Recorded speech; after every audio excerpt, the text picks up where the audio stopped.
मैं 30 साल की हो चुकी थी, पर मेरी शादी नहीं हो पाई थी। हमारे घर पर एक लड़का किराए पर रहने आया।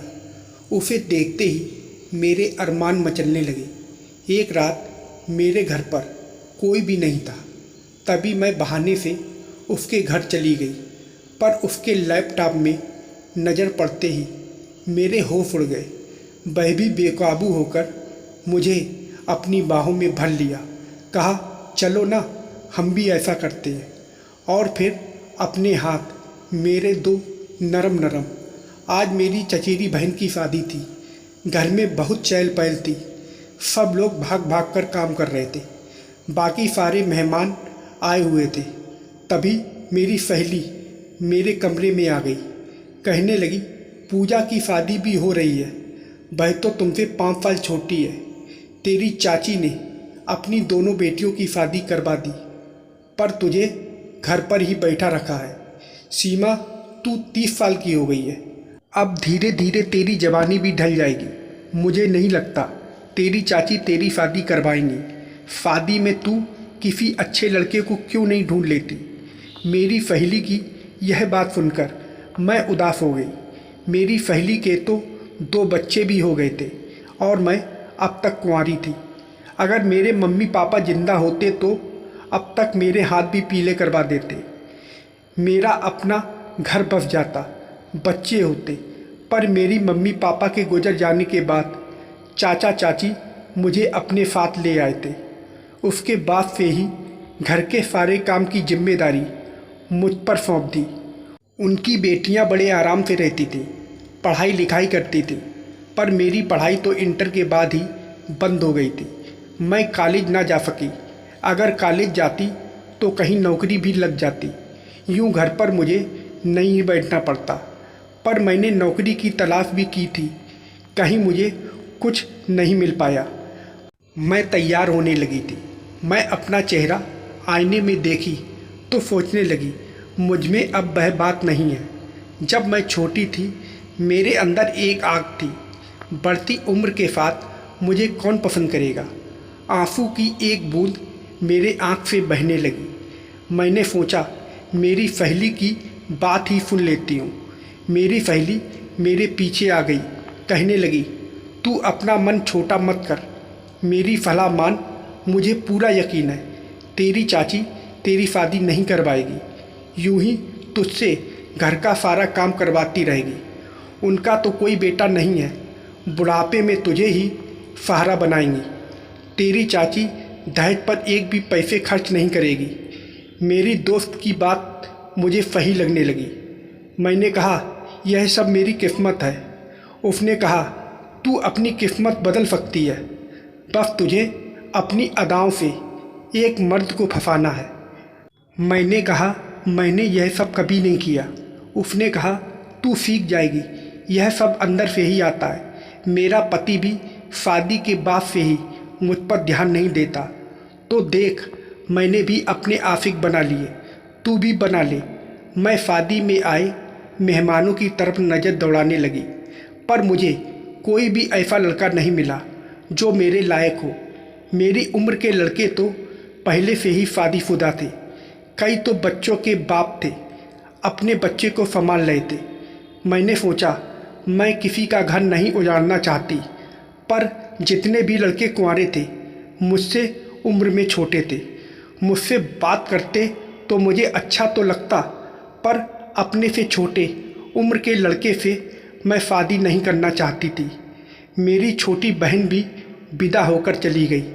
अब घर पर चाचा चाची और मैं ही रह गए थे। घर का सारा काम मैं संभालती थी। एक दिन चाची ने कहा कि हमने एक किराएदार रखा है। कुछ पानी की बोतल देकर कहा, जाओ, वह नया नया आया है, उसे पानी देकर आओ। मैं पानी की बोतल लेकर नीचे चली गई और दरवाज़ा खटखटाया। जब किराएदार ने दरवाज़ा खोला तो उसे देखकर मेरी हैरत का ठिकाना न रहा। वह काफ़ी हैंडसम लड़का था। मैं उसे देखते ही रह गई, कुछ कहना ही भूल गई। उसने कहा, क्या बात है? मैंने कहा, यह मकान हमारा है, मुझे चाची जी ने भेजा है। मैं तुम्हारे लिए पीने का पानी लेकर आई हूँ।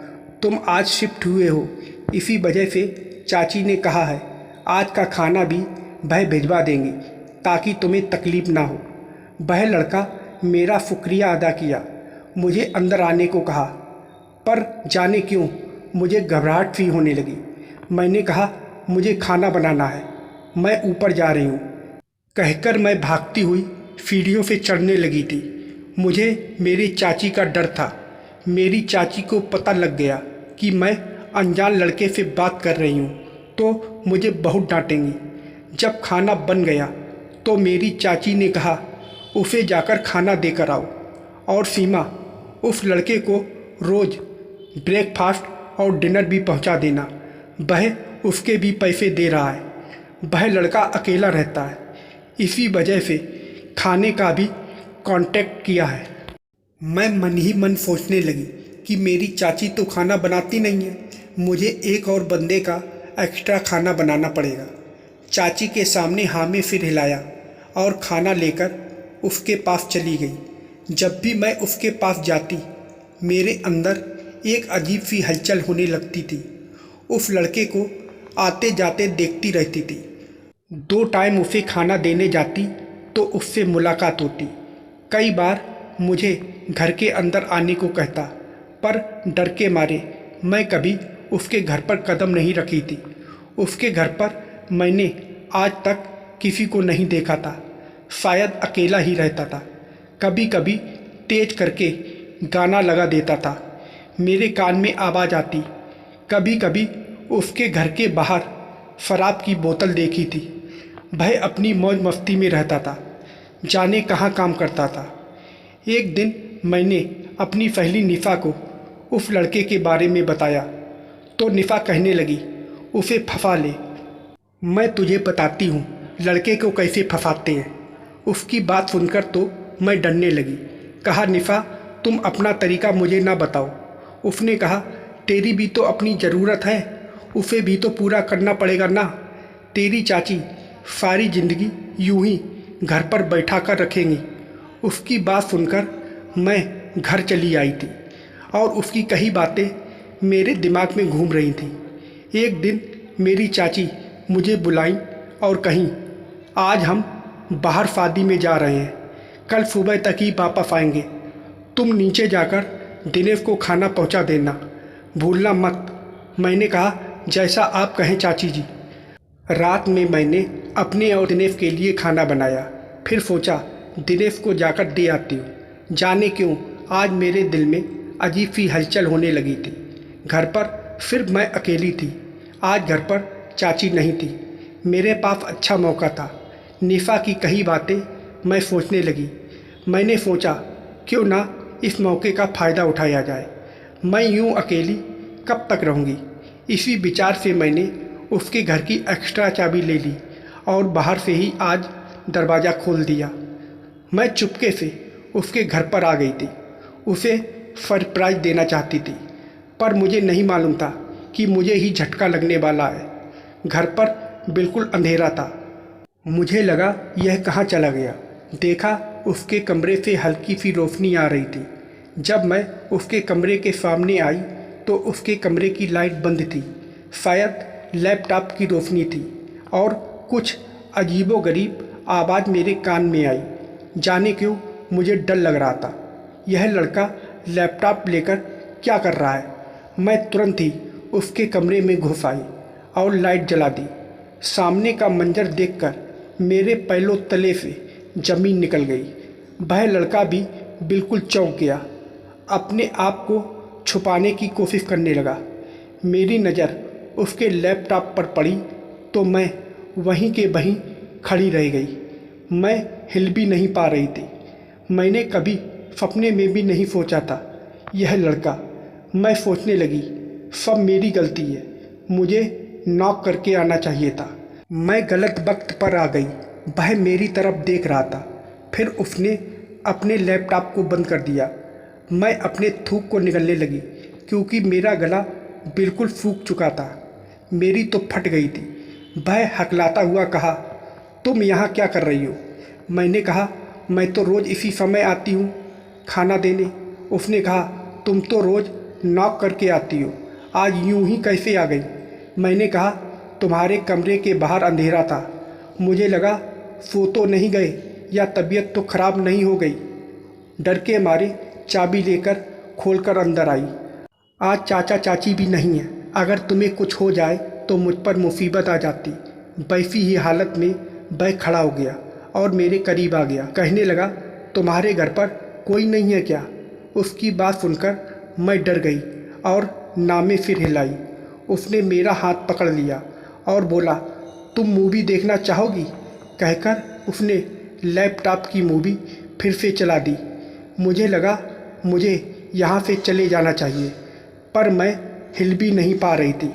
निशा की कई बातें मेरे दिमाग में घूमने लगी थी।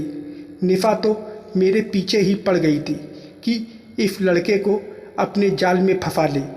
उसके कमरे में बियर की बोतल रखी हुई थी, शायद बियर पी रखी थी।